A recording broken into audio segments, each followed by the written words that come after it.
spend a lot of time talking about Portland's homeless crisis, which seems like it's getting worse and worse. But tonight we're taking a closer look at what life is like on the streets. Every single day, stress. And what it takes to get people into housing. So that narrative of nobody wants to go, that's not right. I said, John, I need off the streets really bad. I mean, I really do. So I can get my life back together. Here's the story. I'm Pat Doris. Welcome to The Story. All the ways to communicate with us right there at the bottom of your screen, and we want you to communicate. You can email us. The address is thestory@kgw.com. You can use the hashtag TheStoryKGW on Twitter, or leave us a good old-fashioned voicemail. Just call our number, 503-226-5090. Let's begin tonight on a hopeful note. We've done lots of stories about problems with the homeless, and Lord knows there are plenty of issues to be frustrated about. But while we're pointing out all the things going wrong, we also need to celebrate the things going right, even if they seem like small wins in the big scope of things. Catherine Cook met a man who recently made a life-changing decision and is now trying to help his friends. It's late afternoon in Old Town. The sidewalks are busy. Some people are just passing through, but many others call these streets home. There are tents, trash, and tension. On paper, it seems no one here wants to leave. Richard Winkowich will tell you otherwise after living here. Stabbing, shooting, stealing, all that. For 5 years. So I got tired of it. Every single day, stress. This corner on Northwest 3rd and Cooch I camped right here before. Is where Richard lived. He still sells papers for street routes, and across the street there's Dixie Tavern. He helps the crew here set out cones on busy nights. In return, they give him food and a warm place to hang out. I have other people there. They treat me right, and I treat them with respect. Yeah, it's Dan. Recently, Richard opened up to a Dixie staff member and said he was ready for a change. I said, John, I need off the streets really bad. I mean, I really do. So I can get my life back together. That got the ball rolling. In the days that followed, multiple people, agencies, and nonprofits stepped in to help. On Sunday, Richard moved into the Y East shelter. It's run by Do Good Multnomah and funded by the Joint Office of Homeless Services. Here he has his own bed and access to many of the comforts we might take for granted, like a kitchen, bathroom, and laundry. Good night's sleep, no noise or nothing at all, peaceful. Richard still spends his days in Old Town. Mostly my heart, I love helping people out. He checks in on his friends and former neighbors. You want to get your own place and be more comfortable inside and then outside? Yeah. It's not always easy. Christy, would you rather be indoors or outdoors? And it's often frustrating. Christy? Okay, you have a good day. Richard notes addiction is robbing so many people's ability to advocate for themselves, to decide they want to leave. Richard says he's been clean for a while now. No more hard drugs. When you're high, you can't think what you're doing. When you're off that stuff, you can think.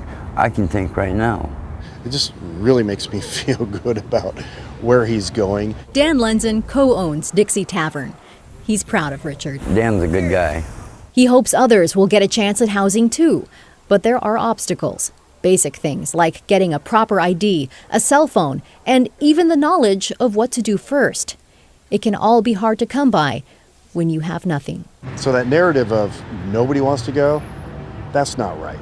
If we had more outreach, more folks on the ground that day and night, we can't just do it during the day because they don't work around daytime hours. Congratulations, brother. It makes victories like Richard's It's hard out here on the street. I know. even more sweet. Yeah, too rough.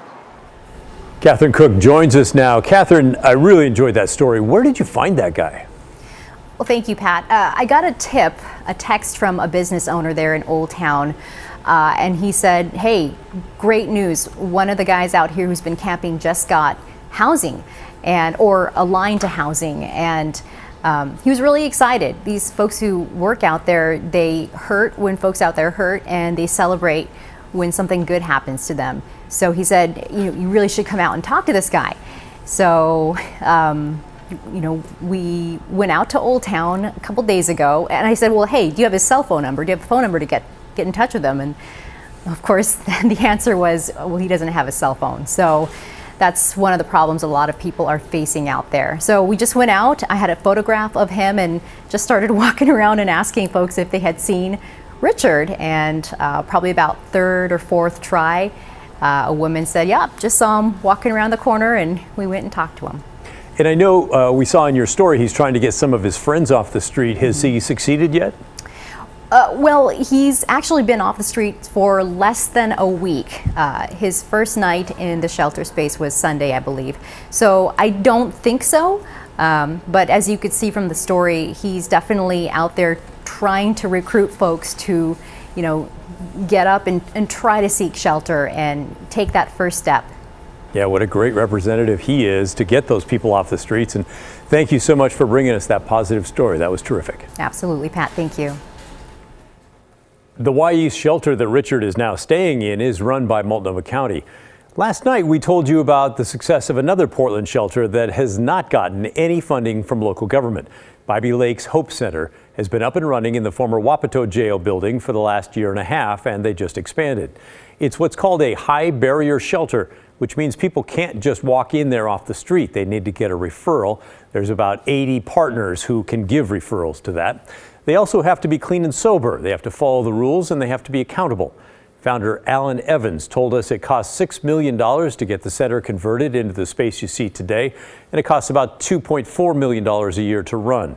So far, the state kicked in $2 million, and the rest of the money has come from private donors. Evans says they now need public funding. At the end of the day, this cannot work without a public and private partnership. It just can't. To continually go to our major donors and say, give us more so we could do, give us more so we could do, isn't sustainable. So why won't local governments kick in any money for a shelter that's clearly working? We asked Multnomah County. Not as if we wouldn't want to work with them. It's that when we are funding things, our model is low barrier shelter, right? That's where we have decided our funding is best aimed. We want to increase the number of places where folks can go immediately and then stay for a little while if they need to. Well, a lot of you didn't really like that reasoning. Ruth emailed us, great story on Bybee and a start to educating our citizens as to high versus low or no barrier housing. Counties should not get away with focusing on the latter and ignoring the former. Sorry, but that is unacceptable. We need at least 3 more of the high barrier units and double that for low or no barrier units.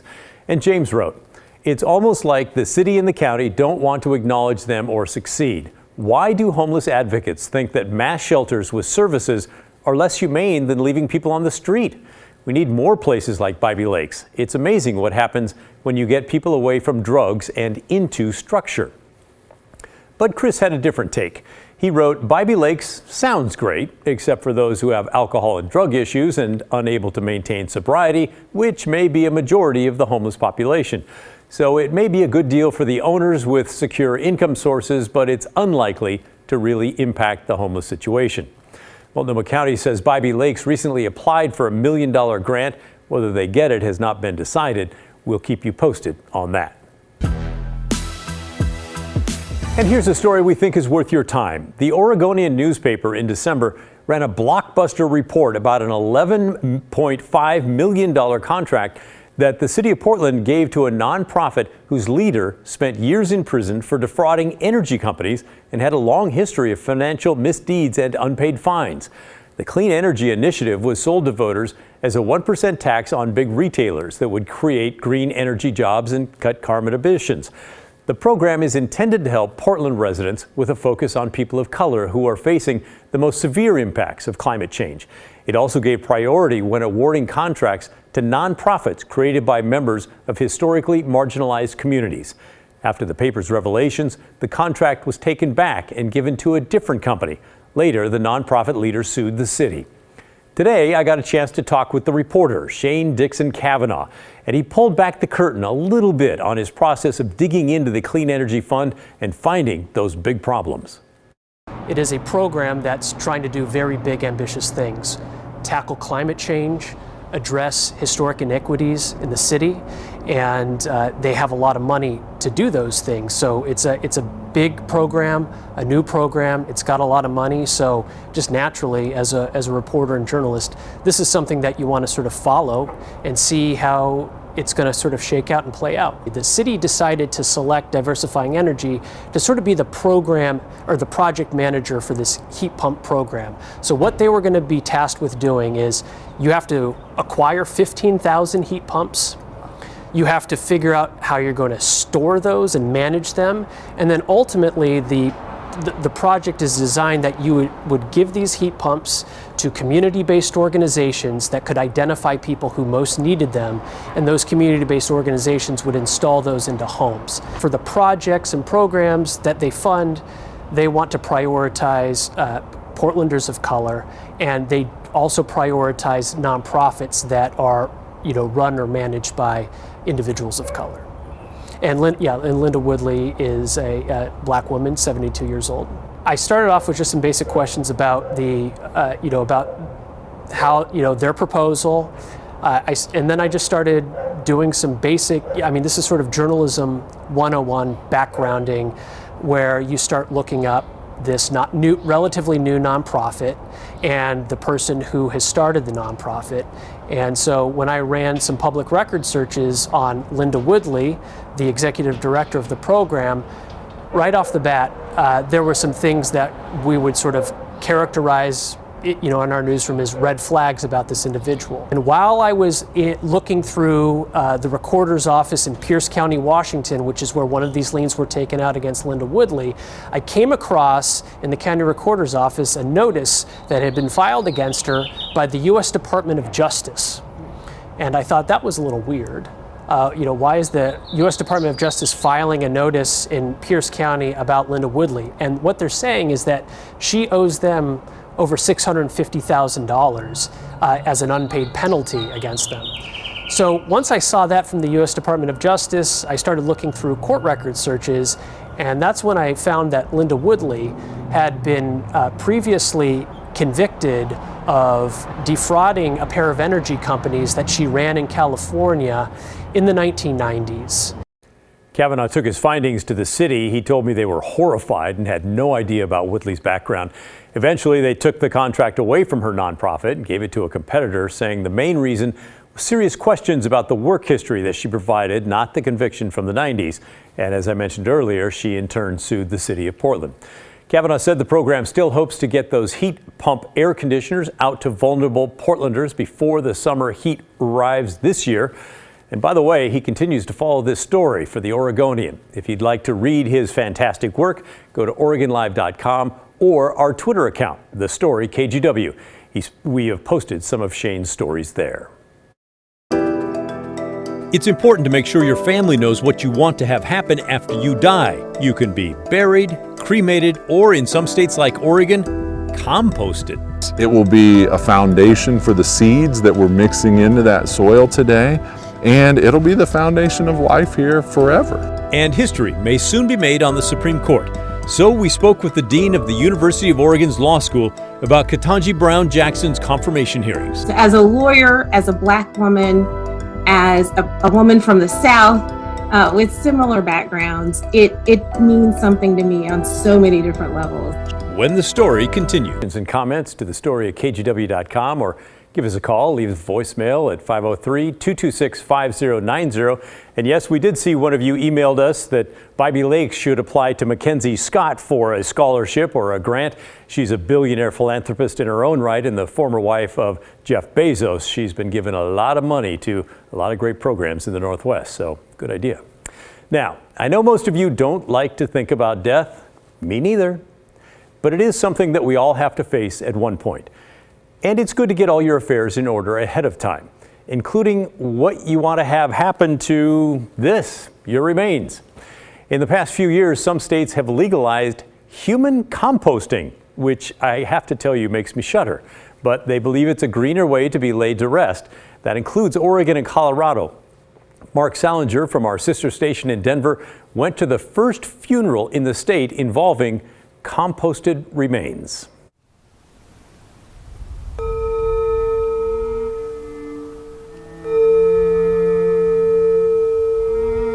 Even after death, relationships grow.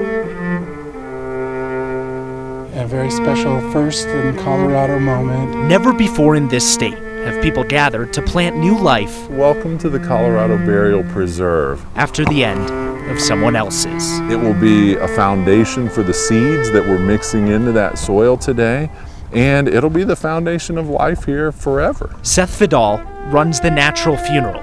On the day of the spring equinox, he was ready to give back to the earth the remains of the first person in Colorado to go through human decomposition after death. They were laid in as a beloved, and they will lay out as a living soil gift back to this preserve. We're here to reverentially honor the trailblazing choice that this Colorado family has made. 6 months inside a handmade vessel filled with wood chips, alfalfa, and straw. This process is called natural reduction. Led to a Sunday afternoon outside of Florence, Colorado. We're going to mix flower seeds and natural native grass seeds into that soil, and the group is going to be invited to participate in giving that soil back to this preserve. Soil, energy, and life. And I would love for everyone to take advantage and take a scoop. It doesn't have to be a big scoop. Relationships with the earth. The cycle of life is truly going to continue as a result of what's happening today. That only now can grow. There are currently 16 people going through the decomposition process in vessels across Colorado. The plan is to continue building dozens more for people who want to be laid to rest like this. In Fremont County, I'm Mark Salinger. Thank you, Mark. With Colorado's program already taking off, we wanted to take a look at how things are going in Oregon and Washington, which also have programs.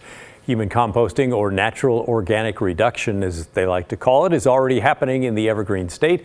Sites like this one in Klickitat County are processing the remains of people to be used as fertilizer for trees in the Herland Forest Natural Burial Cemetery.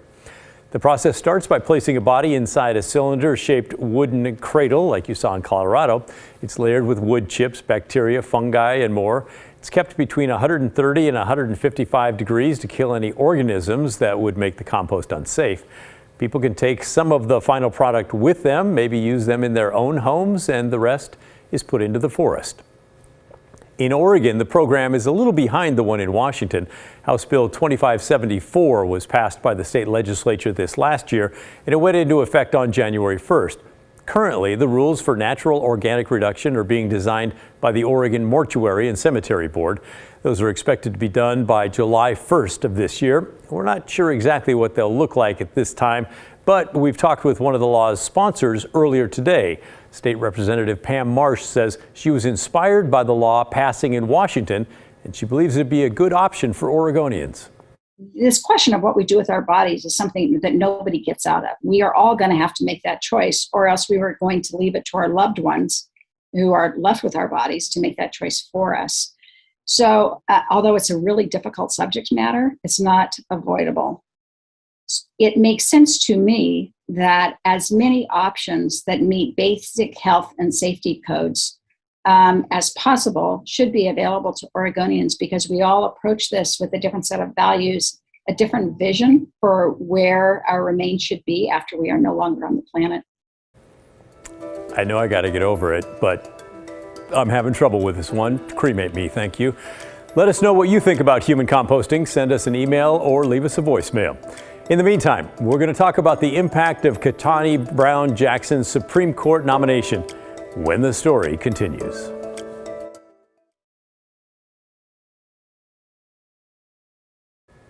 If you watch our show often, and we sure hope you do, you know that we're local news. Local. We don't talk about national news very much, but we are going to right now. Let's spend some time on Supreme Court hearings for Ketanji Brown Jackson. If she's confirmed, she'll make history as the first black woman justice on the Supreme Court. Earlier this week, we talked with Marceline Burke, the dean of the University of Oregon Law School since 2017. Before coming to Oregon, Burke was appointed as acting secretary of the U.S. Department of the Interior by then President Barack Obama. For that role, she had to go through a similar confirmation hearing as Jackson, although her process was on a smaller scale. It's a very similar process. It's nerve-wracking. People ask you about your writings. I was just sharing with someone that I had a hard time reading my own law review articles, right? To read your own writing years later, it just was difficult for me to even do, but I knew that someone's going to ask me about on page 1732, you wrote X, Y, Z. And so being prepared for that. And so she's definitely done all of her homework and is quite prepared. And I'm just really excited and proud of how she's handling these grueling sessions. With a Democratic majority in the House and Senate, there's a good chance that Jackson will be confirmed. Here's what Burke had to say about what it's going to feel like for her to see a black woman on the Supreme Court. I think it's going to be a realization of the promise of our country, right? In the scheme of civilization, our country is still young. And we have many great ideals and values, some of which we've done an excellent job in fulfilling and living out, and some others that are truly works in progress. And I think that this, if she becomes the next Associate Justice, as I believe she will, then that will be a magnificent manifestation, right, of the ideals and the values of this country. And so I imagine that I'll cry, quite frankly, because again, to see this movement in my own lifetime, some things that you don't think you'll see in your lifetime, it will be overwhelming emotionally. But I know what it means for the court and the legitimacy of the court and for the citizens' confidence in the rule of law and the pronouncements from the highest court of the land. So as a lawyer, as a Black woman, as a woman from the South with similar backgrounds, it means something to me on so many different levels, and I will be overjoyed when that day comes. All right, keep sending your questions and comments to the story at KGW.com. When we come back, your chance to fight hunger in our community. We want to remind you about this week's Hey Help campaign. We're asking you to donate to the KGW Great Food Drive. Your generous donations have helped us reach our KGW Food Drive goal of 1 million meals. Now we're up to 1.27 million meals, so what the heck, we've upped it. We're now going for 1.5 million, and there's still time for you to donate. One easy way is to make a donation at any Safeway. You'll be given dollar amount options at checkout. To see all the ways you can donate, or if you need assistance, visit kgw.com/food drive. We also want to thank Pacific Office Automation, local Toyota dealers, Rivermark Community Credit Union, and Safeway for supporting this year's food drive. Well, that's the end of our show. Thanks for watching. Thanks for being part of the family. Remember, the story, our family, that never ends. We'll see you tomorrow. This is KGW News at 6:30. Now at 6:30, the man accused of shooting 5 people at a Portland park last month, killing one of them, made his first court appearance today. 43-year-old Benjamin Smith faces murder and attempted murder charges. The victim killed was 60-year-old June Knightley. Friends say she was a regular at local protests and was at a racial justice demonstration the night of the shooting. Thank you for joining us. I'm Laurel Porter. And I'm David Molko. After the shooting,